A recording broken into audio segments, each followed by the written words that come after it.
Hello and welcome to the Crypto Club and Digital Assets Weekly Catch-Up on Zoom. It is Sunday the 20th of August 2023 and we never quite know what we're going to be talking about in these sessions. Depends entirely upon the audience and who shows up and what. Some weeks we talk about blockchains, layer 1, layer 2, DeFi, NFTs, ICOs, STOs, TGEs, any other three-letter acronyms really. Sometimes we have a conversation about the metaverse, about regulation, legislation, lots and lots of things going on in this area.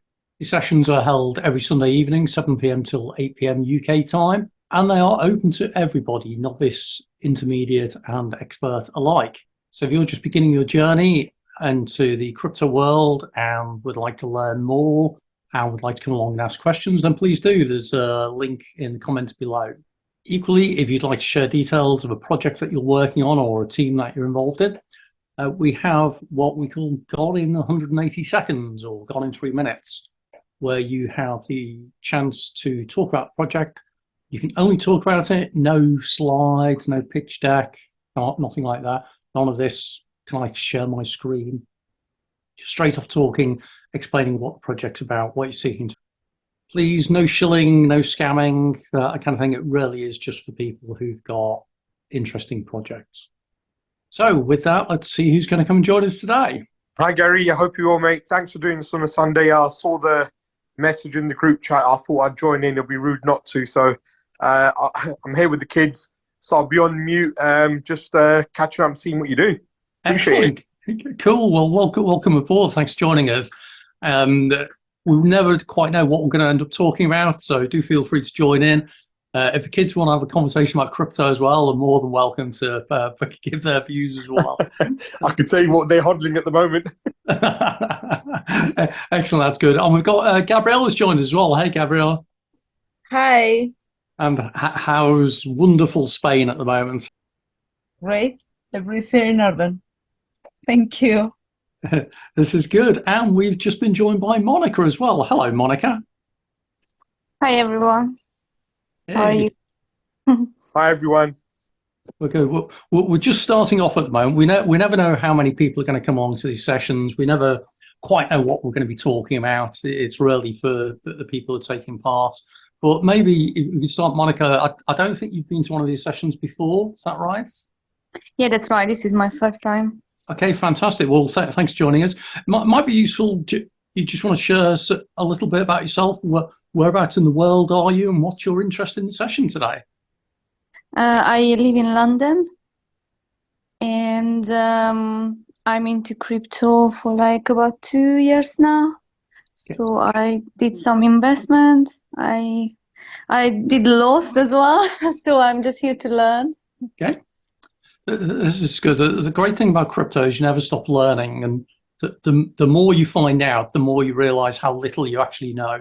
So welcome aboard, and thanks for joining us from just about sunny London, I would guess, at the moment. Okay. Yeah, thank you for having me. Yeah, it's sunny. It's sunny now. Okay. Yeah, we tend to have a mixture of people with different levels of experience who join us. So if you've come along with any questions, feel free to fire away. It's all about learning and sharing. Sometimes we get people who are quite good experts who can explain things a little bit better. So if you've got any questions today, as I say, just feel free to ask away. Thank you. Oh. And IK, if the children will permit it, would it be possible for you to give a quick rundown of who you are and where you are and what you're up to? Yeah, of course I can, Gary. My name's Imran. Everyone in the crypto space knows me as IK. I'm actually a diamond dealer. I fell into crypto by absolute mistake. So I'd visit Africa twice a month. Trying to pay my suppliers was an absolute nightmare. And they suggested Bitcoin. Okay. This is going back from 2015. At that time, I was in property and in diamonds in London's Hatton Garden. And I started traveling, went to Africa, went to Russia, went to Canada, and started buying more and more stock in crypto, in Bitcoin. Okay. Since then, I was a part of Cheeky Crypto. I hosted their podcast. I was a co-host there. I'm now the owner, co-founder of Crypto Rosetta. We deal mainly with technical analysis, and we've got trade floor. I still am a diamond dealer. I haven't left. That's my bread and butter. I don't think I'll know anything else. I'll be quite lost. I went on to become a governor. So we had a staking pool with Harmony One. Before their hack, I was a governor there, stroke signatory, stroke advisor. Advise on Singularity Net, AGIX, the AI lot, part of our club now at Blacks, and basically just getting crypto wherever I can. Just like you said, you can never ever stop learning. If you had said to me, what is trading view a couple of years ago, I would have said, what the hell are you talking about? I've always hodled. Someone actually asked me, said, look, can you share your first ever transaction? I thought, that's a bit strange. I didn't understand why, but now I understand how people behave and their mentality in crypto. They're not the easiest of people to deal with, most of them. They can be quite difficult and they like to question everything. So I realized before anybody asks anything, throw the information out, so you just shut them out. So my first transaction was 2015 Bitcoin. So I just, put about 10, 15 transactions, and then someone sent me the whole Ether scan of that entire account. So I realized at that stage that, what crypto is all about. So it's a great space. You just have to be extremely careful for any newbies here. Gary, you know better than I do. There's people getting absolutely annihilated out there in the markets at the moment. Literally being slaughtered. So many scam projects. There's all sorts going on all the time, and it's people like yourself that are coming on every week, because I do see the messages in the chat. I had the children on Sunday, so it's actually quite difficult for me to get away, but I made the point and said to them, look, I need half an hour. You guys carry on, do your thing, play a bit of PlayStation, do what you got to do. You're free, just don't burn the house down. So this is where we are. I thought I'd just come on and see what you got to say. But yeah, look, great work. I'm going to pass it back to you. And if you ever want me to bring the team on and do any TA for anybody, we've got some of the best Elliott Wave technicians in the world. They don't, it's not just Bitcoin. We do any asset that is available, that has a chart, on TradingView. We can do anything, and we're 99% of the time right. Okay, well, that's fantastic. Thanks for the offer, and we may well take you up on that at some point, because technical analysis and charting and candlesticks, it's a whole array of all sorts of things. And once you start getting into things like Fibonacci's and Elliott waves and all this kind of thing, it's a whole level. The only thing I think I was able to carry forward from the days when I was involved in share trading, which moved across to crypto, is that most people who trade lose. That's the nature of it. And the trick is that most people think that if it's something like 80% of people lose and 20% win, the 80% always think they're about to be part of the 20%. So that's what keeps them going. But yeah, thanks for joining us, and be great. Maybe you could do a guest appearance on some basics to begin with at some point. That'd be really interesting. Anytime. And meanwhile, it reminds me, because sometimes people say to me, well, how do you know who to listen to and recommendations and all this kind of thing? And I always say, well, the internet is not the friendly place you think it is.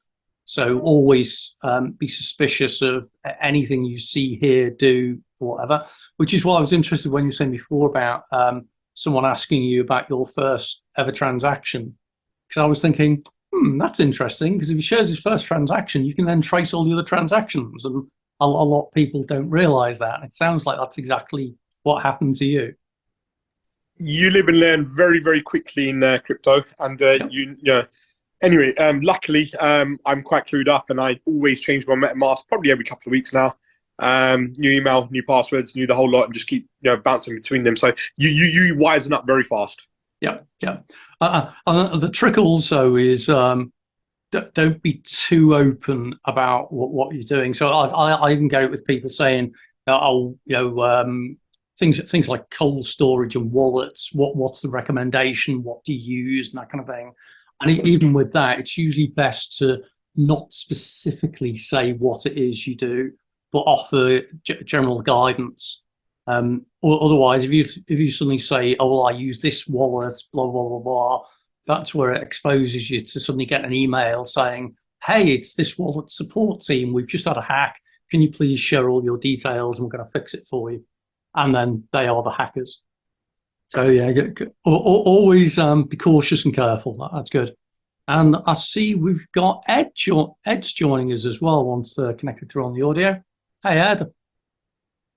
Okay, well, while he's just trying to get in at the moment, just wanted to throw it out to just ask, does anyone have any questions that they'd like to begin with? Anything in particular that they thought with coming along today, I must ask about such and such? A quick one. Gary, tell us about yourself. You've asked us, you tell us. Okay, good call. I'm based to the west of London. So I used to go into London an awful lot. And I used to describe myself as a meetup junkie because I used to go all the meetups and everything. I started getting interested in crypto actually around about 2014, 2015, when in actual fact, I was actually interested in blockchain. But crypto was kind of a distraction in a way. So I was interested in distributed ledger technology. I was interested in blockchain. And eventually you can't escape. And I stuck with the blockchain DLT side of things, then eventually got a little bit into crypto and went down the rabbit warren. So I'm more of the technology that underpins the stuff. I set up my own consultancy in 2016, doing education consultancy and advisory, helping companies like banks, insurance companies, law firms understand what all this crypto and digital assets and that sort of stuff is. Realized a lot of the time when I was asking the question about things like how are you going to do analytics on the blockchain, I'd get that look on the kind of like the rabbit in the headlamps look, and people would say, what's a blockchain? So I realized I was a bit ahead of myself, which is why I pivoted, did the education piece. And so I do webinars and seminars, that kind of thing. And I'm an advisor to multiple projects, one of which is a really interesting digital asset custody proposition out of the West Coast US, looking at how we actually improve things and that. So that's me. And I love building community. I love sharing things. I love helping people learn and avoid risks, or too many risks anyway. So that was me. Robert, I see you've joined us now. I want to say hi. Hi, Gary. Hello, everyone. Yeah, like you, I think just over 2 years ago, I had to decide what I wanted to do with my life because I'm focused most on legacy projects. My book is just out, From Zero to Hero, came out last week. I came to this country as a refugee, so I had to learn fast how to not just survive, but to thrive. And I really am excited with what's going on in terms of the blockchain space and how diverse and how interesting the whole arena is, because it opens up so many doors for anyone who's creative.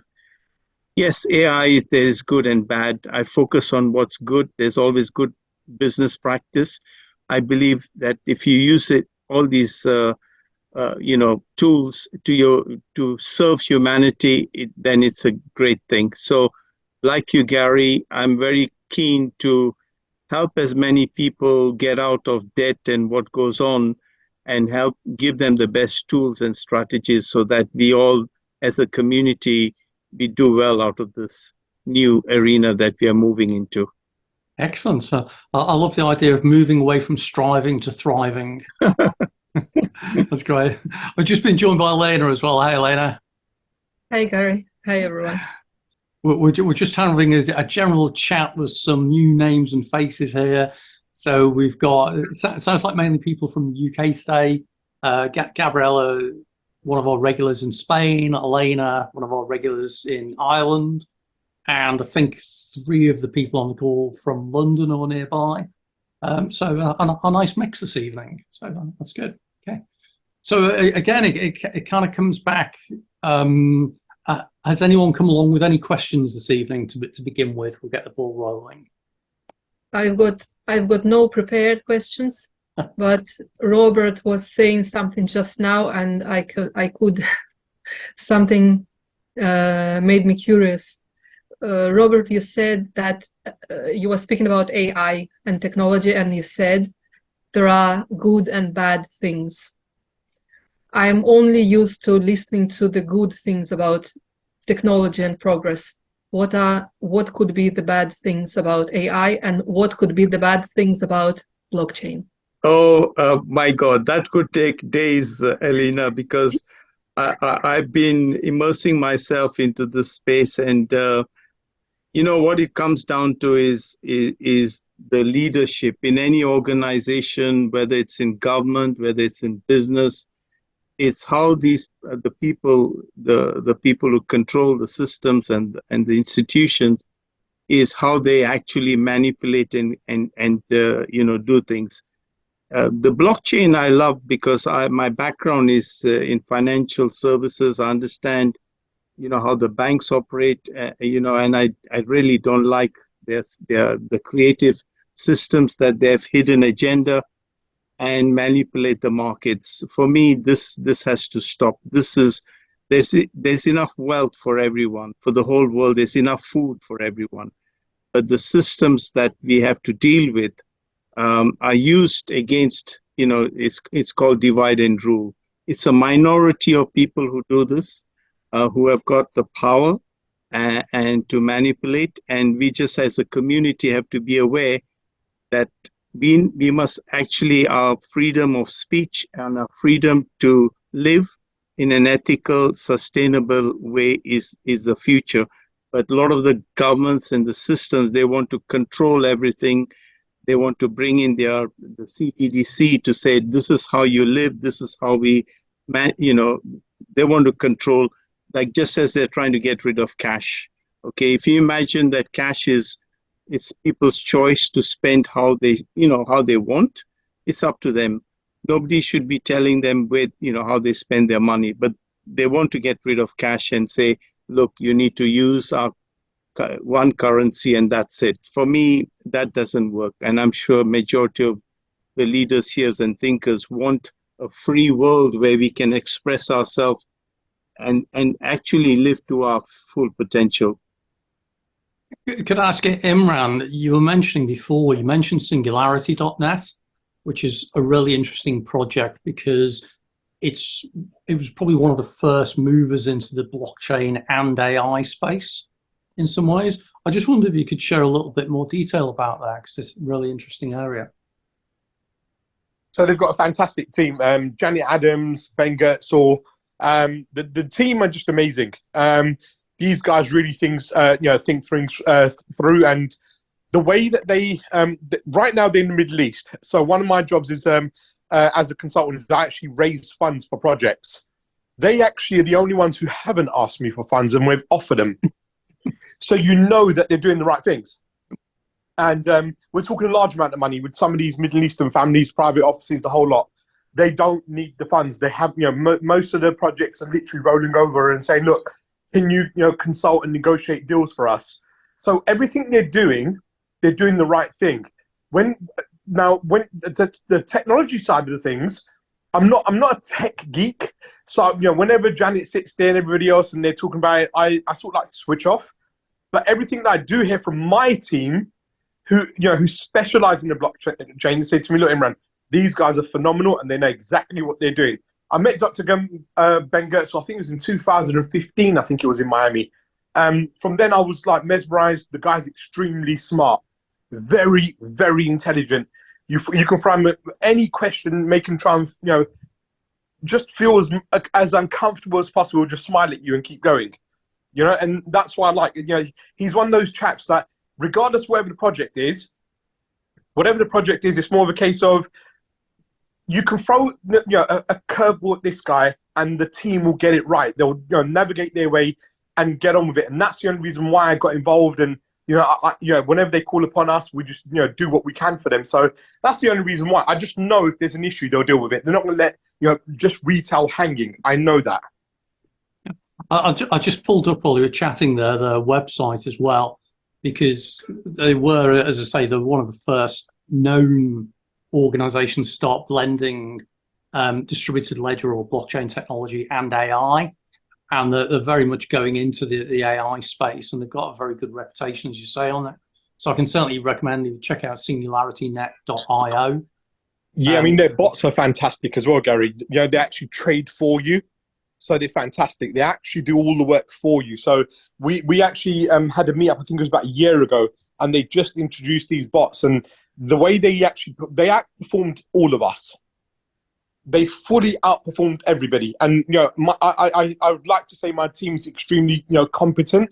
So, you know, these guys are really good at what they're developing, and I think they're only going to grow. Hypercycle was big. They just introduced that. Rejuve, they're just introduced. And there's another one for a bot, an actual robot they've created that we're trying to help out on. So there's a load of things going on. You know, there's so much to talk about with Singularity. So, you know, if you get the chance, guys, I think everyone should have a look at them. Just educate yourself on them. Yep, can certainly recommend that. And I'll pop the website into the chat as well for those who want to take a look at that. But yeah, it's a fascinating area. It's great. Thanks for sharing that, Imran. Okay, going back out then, as a more general thing, Monica, I don't know if you've got any questions or anything to say, or you're just here to listen and learn. No, I don't have right now. Oh, that's okay. Yeah. It's always I try and get the most value for people into these sessions. When I used to hold them in person, because we used to hold these meetings physically, I always used to start off by saying, right, anyone who's new, you know, have you come along with the intention of having some questions answered, and we'll deal with those straight away, so that by the time you go home tonight, you know that you came along and got some value out of it. So that's good. So Elena, then maybe that gave you some insights into what Robert was saying about some of the potential bad things around AI. My main insight is that the human factor is the main source of problems anywhere. I think that's exactly right. And in fact, I did a webinar a little while ago where we were talking about, I think we called it the good, the bad, and the ugly of AI. So it's based on there's a film called Good, Bad, and the Ugly. And it was about the risk of AI taking over the world and everything like that. My argument is that it's not AI getting too intelligent that's the problem. It's bad people getting control of the AI. And I think that ties in absolutely with what Robert's saying on that. That it's not necessarily AI itself that you need to worry about, but it's potentially bad actors, and whether they are individuals, criminals, state-sponsored states, or whatever, there's a lot of risks around that. So, sorry, Ed, I just noticed you put a comment in there, and I hadn't even noticed that you joined us there. So my apologies. Do you want to say hi, Ed? Yeah, sure. Hello. Hope you guys are doing great. It's Edson here. Really happy to be here. You know, I'm from Kenya, so Kenya is actually in the eastern side of Africa. And maybe you guys are wondering how I got here. I was like, let me jump on this thing. I mean, it seems interesting. So yeah. I'm very happy to be here. You know, been in the space for something like 7 years so far. Joined in the space when I was still a very young kid. I think I was a young kid, yeah. I was in first year in school. So first year in school, then after some few years, got a chance, you know, being lucky to work for some few top exchanges and some layer one blockchains like NIA and NXT as well. So it's a pleasure to be here. Yeah, thank you. Excellent. Ed, thanks for joining us. And it's fascinating as well because Africa is often said as being, you know, the market with massive potential, both on the blockchain opportunities and on the crypto opportunities. What are you finding in Kenya at the moment? Is there much in the way of crypto adoption, or is it just that people are talking about it but not actually doing anything about it? Yeah, interesting question there, yo. Wow, you know. And I think you may be having some problems with the microphone there. We can't quite hear you. We in Africa, I mean, we have quite a number of entities. And an interesting thing, I mean, you know, we have something like 56 African countries, but people only know of 1 or 2 countries, right? So that means all these countries do have, each of them do have their problems.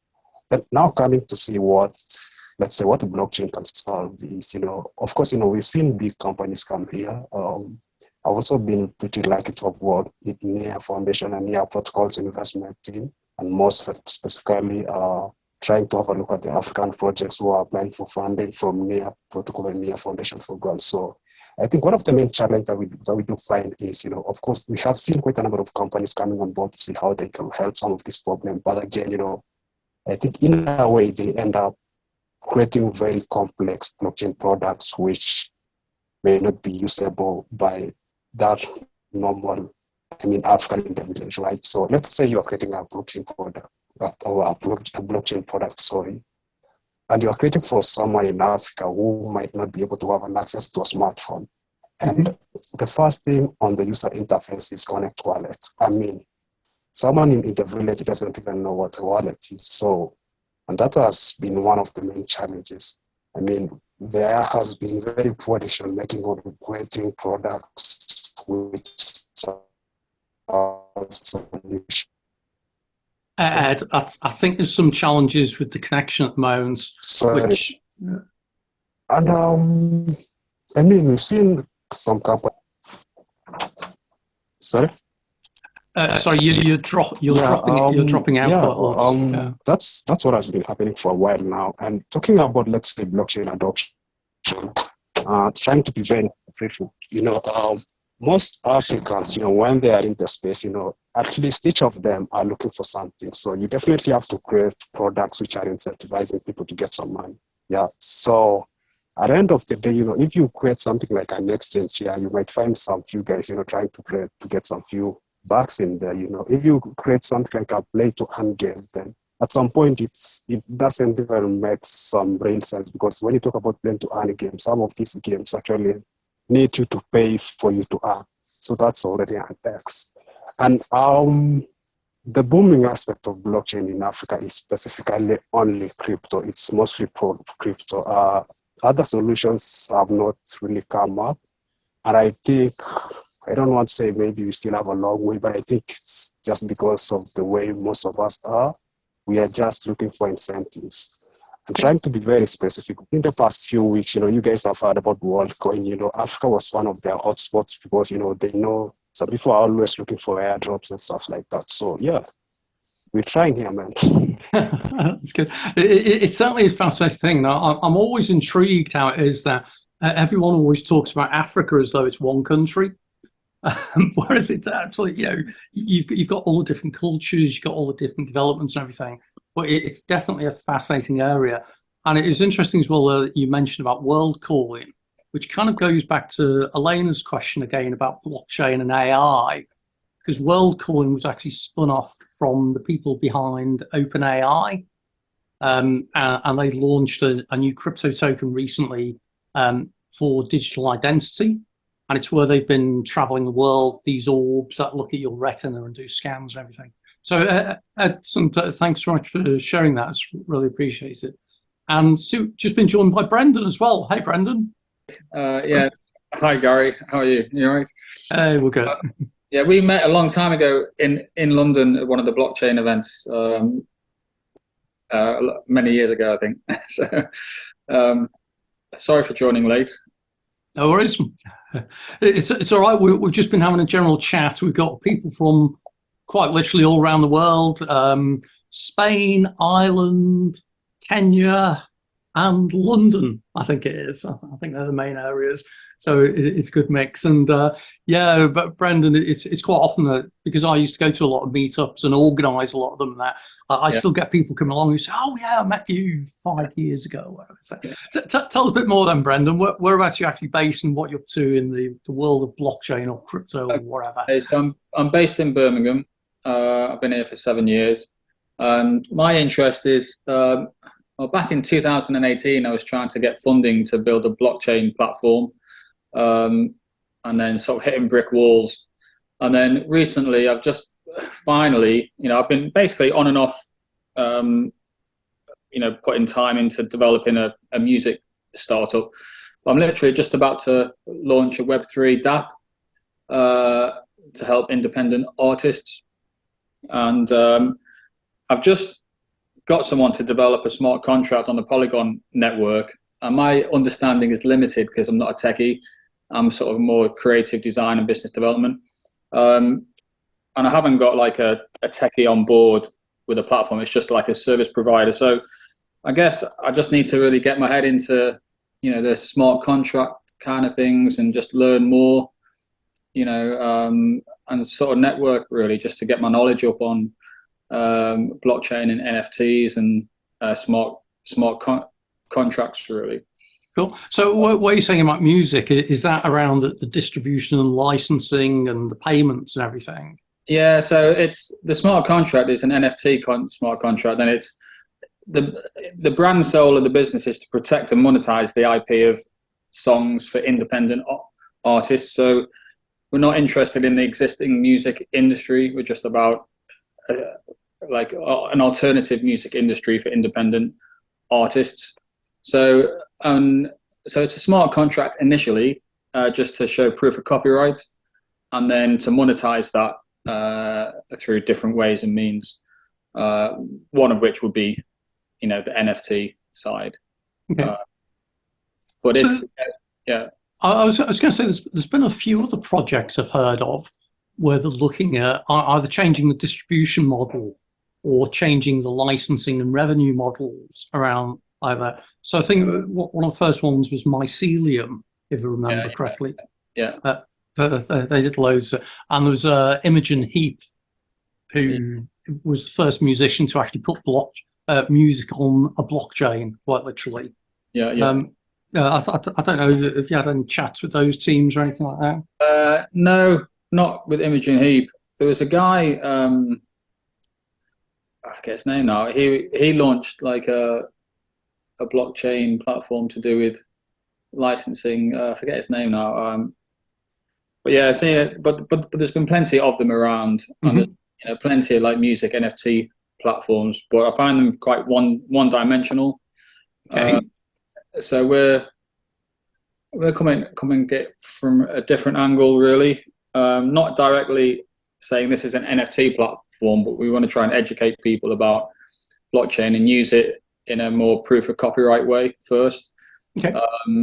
And then slowly engage people in NFTs. But I think it's just about how you monetize the IP, and all that licensing can come from the NFT smart contract by fractionalizing the rights of the IP. But there's many different smart contracts which you can choose to build on. So it's just sort of getting your head around that and have we chosen the right one, and but it's all kind of test and use and test at the moment. And it's fascinating, you're right as well, because there's multiple blockchain platforms which are programmable. And as you say, you've got like Polygon, which is programmable. You've got Ethereum, which obviously with Solidity is a smart contract capability. And there's various others now. And then you get more and more kind of like interchain type capabilities as well, and cross-chain, all this kind of thing, which is where I find some of the stuff like, is it Chainsy, Polkadot, that they introduce whole new capabilities as well. So yeah, fascinating area. And music licensing IP has been one of those ones that people have been talking about for so long. I'm really looking forwards to what actually happens when the industry does get hit by something. So I wish you well with pushing on with that one. Yeah, I mean, I don't think, I mean, literally the industry probably is hesitant because, really decentralization and blockchain means you don't need a record label. So I mean, like, so artists, empowering artists, it's an artist-led. I mean, I'm a singer-songwriter, but, so it's, we're about making less profits and, making sure the artists are making the profits. Yeah. So, but that's where I found it fascinating. I did some consultancy. It was about 2016, 2017 or something with, shall we say, one of the world's largest record labels, who are beyond records and that kind of thing, but they're known for that. And I remember that they flew all their executives in from all around the world to this venue in London. And I gave them a talk about blockchain and all this kind of stuff. and I explained to them how it could be used for things like licensing revenue and sharing, and as a distribution platform, blah blah blah. And one of the guys, he was brilliant, straightforward. He said, "Are you just trying to tell us we're going to go out of business?" And it's like, well, maybe. So we shall see. It was interesting stuff. So yeah, I think it's just getting that user adoption, isn't it? Because like crypto is very scary to a lot of people. Even just the process of just buying, some cryptocurrency is quite scary to people who aren't techie. So it's finding, how I think I've got something that's potentially that nice step in. But it's just about creating a new community, really, an ecosystem that isn't just a one-horse trick. Yep. It's got to have real value to everyone within it. And it comes back exactly as you say as well. It needs to be easy to use. Yeah. And better to use in some way. I keep saying to people, I gave a talk a few weeks ago at a conference where they were saying, how do you get technology adoption in a company? I said, it's easy. Just make sure the technology makes it easier for people to do stuff, and they'll use it. If it's faster, quicker, easier, cheaper, safer, you don't need to encourage people to do stuff. They'll just do it. And that's the whole thing. That's why I found the blockchain industry, if it is an industry, a bit frustrating at times, because it talks all about blockchain and distributed ledger. It's like, forget all that. If you actually do it right, no one will know what technology is.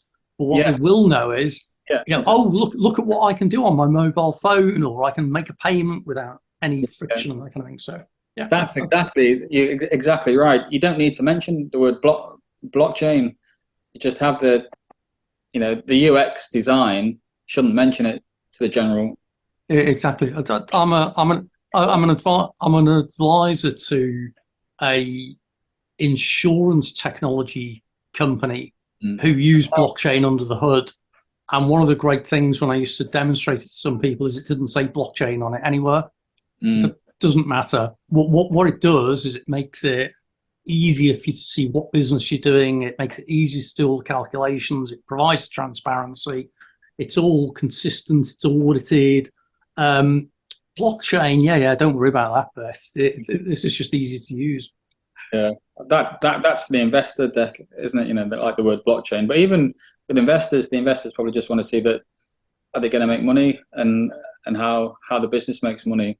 No, investors just want to see generative AI. As soon as they see those words now, then that's the in thing, I guess, at the moment. Yeah. And I suspect the next one will be next gen web, which is something I've been talking about recently at a conference as well. So that seems to be the next new buzzword, which before Elena asks me what next gen web is, it's effectively a reinvention of blockchain, Web3 and AI all coming together, but just rebranding it so it sounds a bit more 2023. Right, okay. That's the new one I've heard today, so that's good. It's good to log in. Oh, there you go. Well, I always say, usually when I introduce these sessions, because we put these onto YouTube and that kind of thing, I always say, we talk about, ICOs, STOs, TGEs, all sorts of three-letter acronyms. So it's always good to know about the new buzzwords and new phrases. Because the other area that's there's a lot of interest in at the moment is what started being called RWAs, which are real-world assets. So this is the whole tokenization and fractional ownership of physical things like property, real estate, vehicles, that kind of thing. So I'm seeing a lot of stuff around RWAs at the moment. So that's the other buzz phrase to be learning out about as well. I don't know if anyone else out there has got any other things that they think are the newfangled buzz things to watch out for. I think what's happening is it's quite interesting how, like what Brendan just said, is that we have the opportunity to help artists, because they've been exploited in the past. And the good thing about the blockchain, because it's ledger-based and with the smart contracts, everything is tracked. You cannot do any creative accounting there.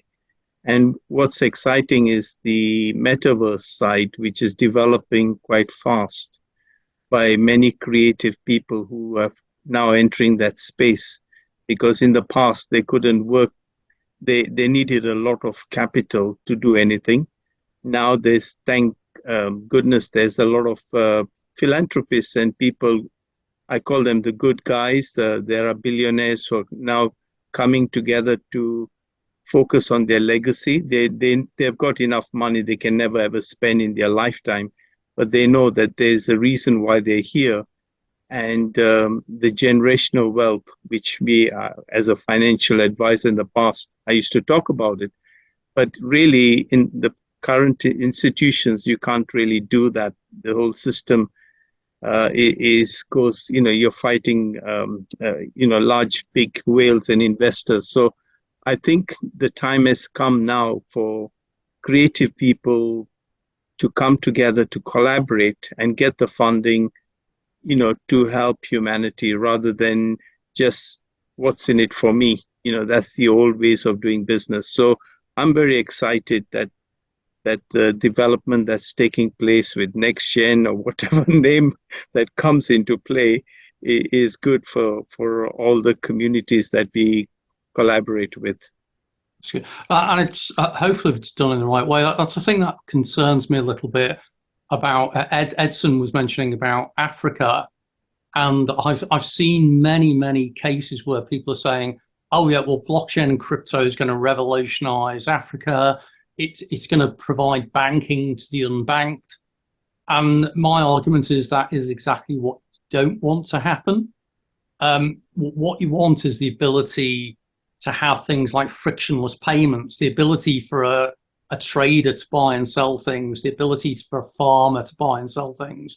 What you don't necessarily want is banking services, because banks ultimately are designed to make money for the banks, not to provide a benefit in some ways. And this is one of the things that's come home with me with learning about crypto, is that you learn more about how payments work, how banks work, how money is created and all that kind of thing.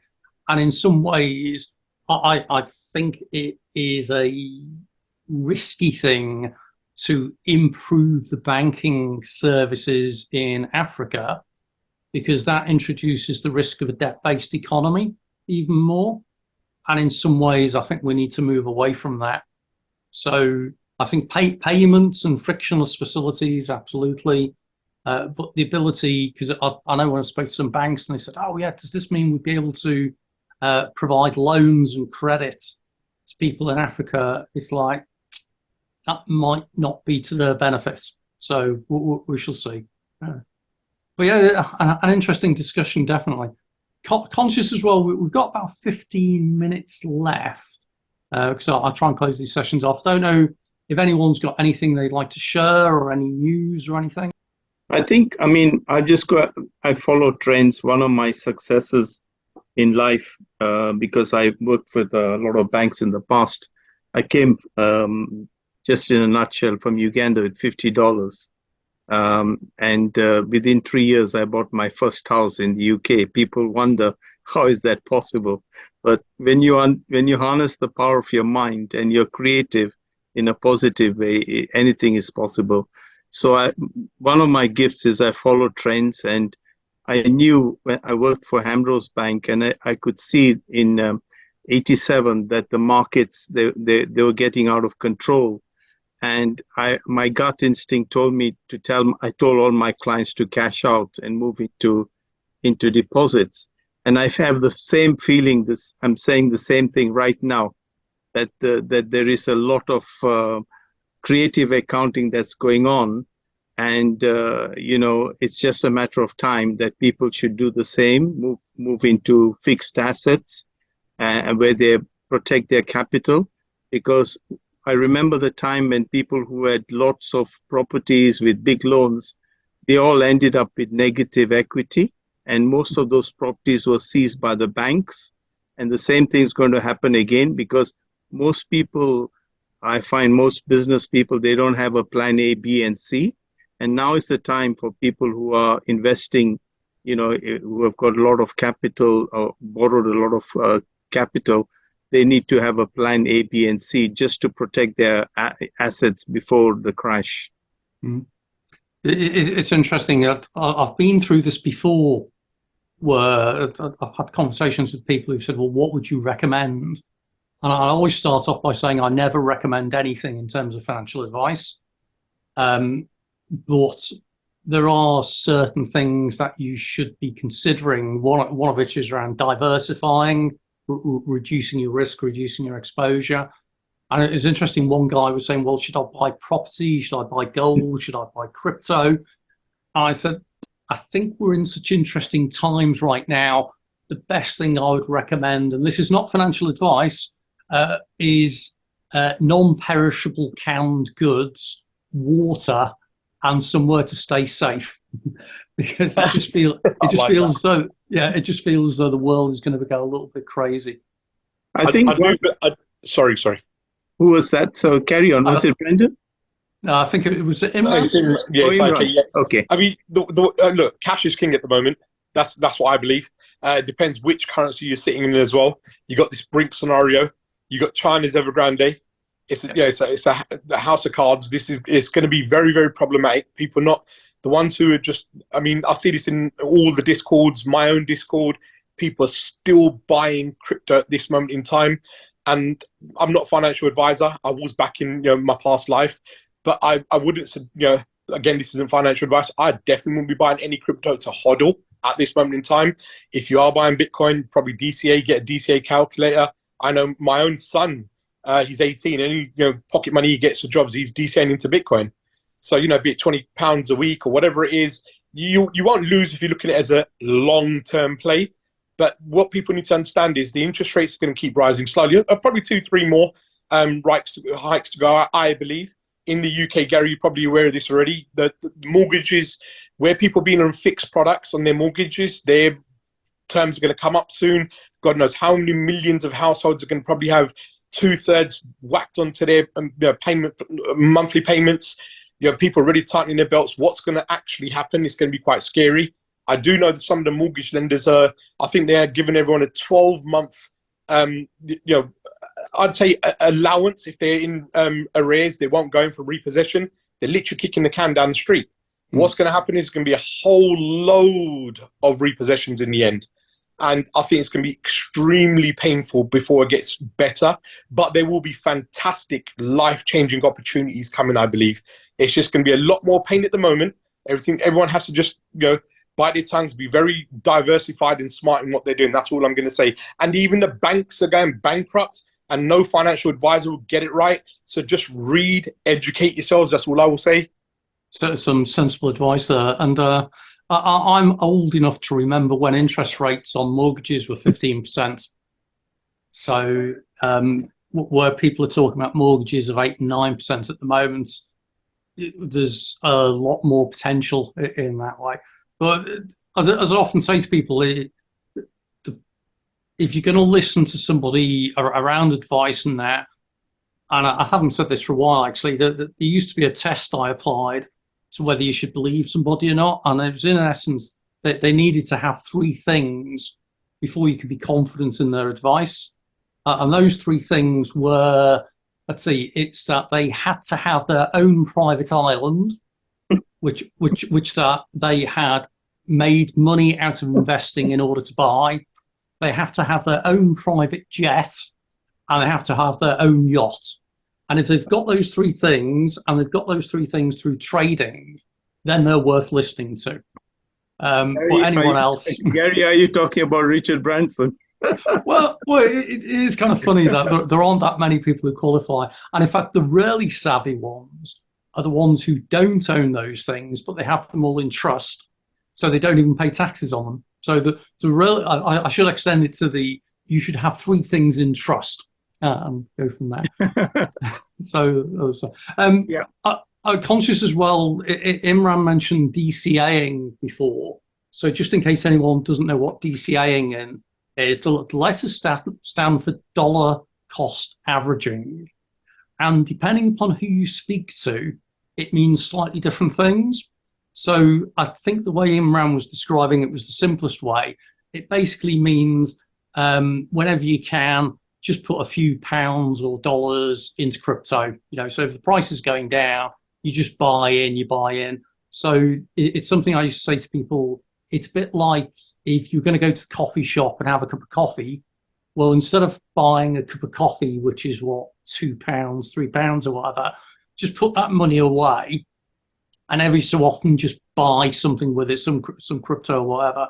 And that way, if in a few years' time crypto is worth nothing, then all you've missed out on is a few cups of coffee. No big deal.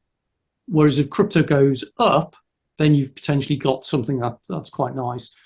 Having some exposure, sorry, Gary. So having some exposure is good. I do believe that. I mean, if you'd gone back to November when we got laughed at when we said, "Look, you're going to see new lows coming in last November."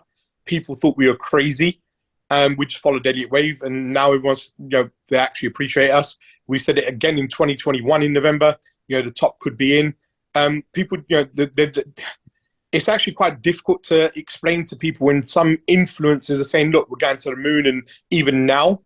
So it's actually, I mean, if you put up a chart against any of the assets against Bitcoin now at 30, we're roughly around 26,000, I think it is when I last saw today, dollars. Yeah. If you actually put up a chart at 26, well, say $30,000 Bitcoin a week or two ago, and you go back a year and see the same altcoin then to now, they're bleeding out. And I think there will be, an altcoin reckoning. So I personally, I'm not, even DCing into any altcoins. I will be when I think the time's right, and obviously we'll be, pounding the hell out of it online what we're doing. But I mean, I did buy in November. I bought some Bitcoin. I bought I bought Ethereum, purely the necessary evil eye class. It is like real estate agents. You need it. Gas fees, NFTs, etc. But you have to be very, very smart in what you're doing. If you are gonna, DCing, probably go into stronger layer ones, and if you can, stake it. That's a good point you just mentioned, Imran, because I'm the same. I've been very careful, and I can tend to move things to USDT when I'm not certain of what goes on, because that way at least you don't lose your capital. It's always a stable currency. So for me, I use that as a hedge because, as you said, you can't be out of the market. But I've done quite well from the, it's surrounding yourself with people who are careful rather than gamblers. No, for sure, 100%. At the same time, I would say that, I'm including myself, be very careful on what exchanges you're sitting at the moment. This is not fun. Mm-hmm. Just be careful. I know people finding it hard to on-ramp and off-ramp, hence why we're actually on our way to Dubai next month. So setting up there purely so we can off-ramp and, on-ramp whenever we like. So that's the only thing I would, be mindful which exchange you're actually on. And I wouldn't hold even USDC, more than you can actually afford to lose. I know it sounds crazy. I don't like saying that, but be very careful. That's all I can keep saying. I think it's with everything at the moment, diversifying and not having everything in one place, whether it's on an exchange, whether it's in a wallet, whether it's in a particular cryptocurrency, whether it's in any particular asset. It's all about spreading the risk and being mindful, really. So it's a fair thing. But as always, I think the only investment advice I would offer is invest in your own education, because it's definitely the thing that learning about these things definitely helps, if only to better understand what the opportunities and what the risks are. And I've had it where I've spoken to some people who are like professional investors who've gone blind into some things, and I've helped to educate them, and that they've come away with like very pale faces after they've realized just what risks they're taking with some of their capital. And it's been fascinating sometimes that you think some of these people who do well are risk averse, and they sometimes think they are, but they don't actually know always what risks they're exposing themselves to. So yeah, interesting stuff. So, okay, folks, we've got 5 minutes left. So we've covered quite a few things there. We talked about stablecoins in some way with Tether, which has gone through some interesting things in its own right, where there were questions about whether that was actually properly collateralized at one point, which nearly made it wobble a little bit.